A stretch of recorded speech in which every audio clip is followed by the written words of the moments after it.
السلام علیکم ورحمۃ اللہ وبرکاتہ۔ معزز سامعین و ناظرین، پیارے پیغمبر صلی اللہ علیہ وسلم کی حدیث مبارکہ ہے جس کے راوی حضرت ابو ذر غفاری رضی اللہ تعالیٰ عنہ ہیں۔ وہ فرماتے ہیں کہ پیارے پیغمبر صلی اللہ علیہ وسلم نے حدیث قدسی بیان کرتے ہوئے ایک مرتبہ ارشاد فرمایا کہ اللہ تبارک و تعالی فرماتا ہے، یا عبادی انی حرمت الظلم علی نفسی، اے میرے بندو، میں نے اپنے اوپر اس بات کو حرام کر دیا ہے کہ میں کسی پر ظلم کروں، اور میں نے تمہارے اوپر بھی حرام کر دیا ہے کہ تم ایک دوسرے کے اوپر ظلم کرو، اس لیے ایک دوسرے کے اوپر ظلم کرنے سے بچو۔ اے میرے بندو، تم سب کے سب گمراہ ہو، راستے سے بھٹکے ہوئے ہو، گم کردہ راہ ہو، سوائے اس کے جسے میں راستہ دکھلاؤں، پس مجھ سے تم ہدایت طلب کرو، میں تمہیں سیدھا راستہ دکھلاؤں گا۔ اے میرے بندو، تم سب کے سب بھوکے ہو، سوائے اس کے کہ جسے میں کھلاؤں، جسے میں سیر کروں، پس مجھے سے رزق طلب کرو، میں تمہیں رزق دوں گا۔ اے میرے بندو، تم سب کے سب ننگے ہو، سوائے اس کے کہ جسے میں پہناؤں، پس تم مجھ سے لباس مانگو، میں تمہیں لباس عطا کروں گا۔ اے میرے بندو، تم رات دن گناہ کرتے ہو، اور میں تمہارے گناہوں کے اوپر پردہ ڈالتا ہوں، تمہارے گناہوں کی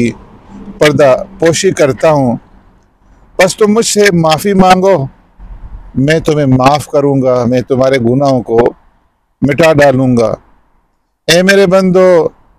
تمہارے بس میں نہیں ہے کہ مجھے کوئی نقصان پہنچا سکو، ورنہ تم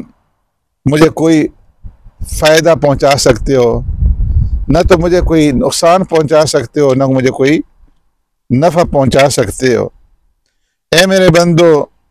اگر تمہارے اگلے پچھلے لوگ اور تمام انسان اور جنات،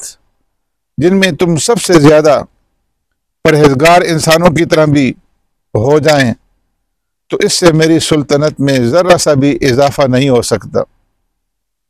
اے میرے بندو، اگر تمہارے اگلے پچھلے اور تمام انسان اور تمام جنات سب کے سب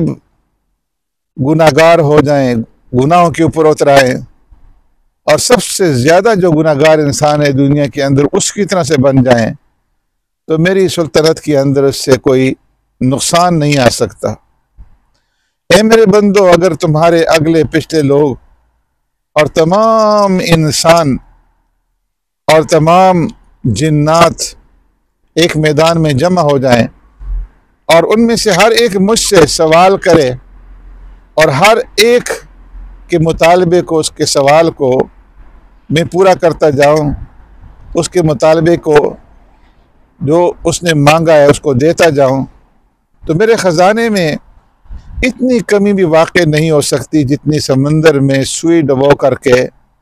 واپس نکالنے سے اس کے پانی میں کمی واقع ہو جاتی ہے۔ اے میرے بندو، تمہارے اعمال میرے پاس محفوظ ہیں، جب تم میرے پاس آؤ گے تو میں ان اعمال کا پورا بدلہ تمہیں دوں گا، بس اس وقت جو بھلائی پائے وہ کہے الحمدللہ، اور جو بھلائی کے سوا کچھ اور پائے تو وہ کسی کو ملامت نہ کرے سوائے اپنے آپ کے، کہ وہ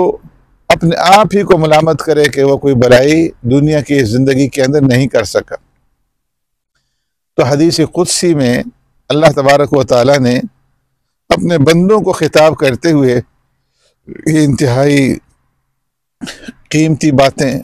ارشاد فرمائی ہیں کہ جس کے اوپر چل کر کے انسان، جن پر عمل پیرا ہو کر کے انسان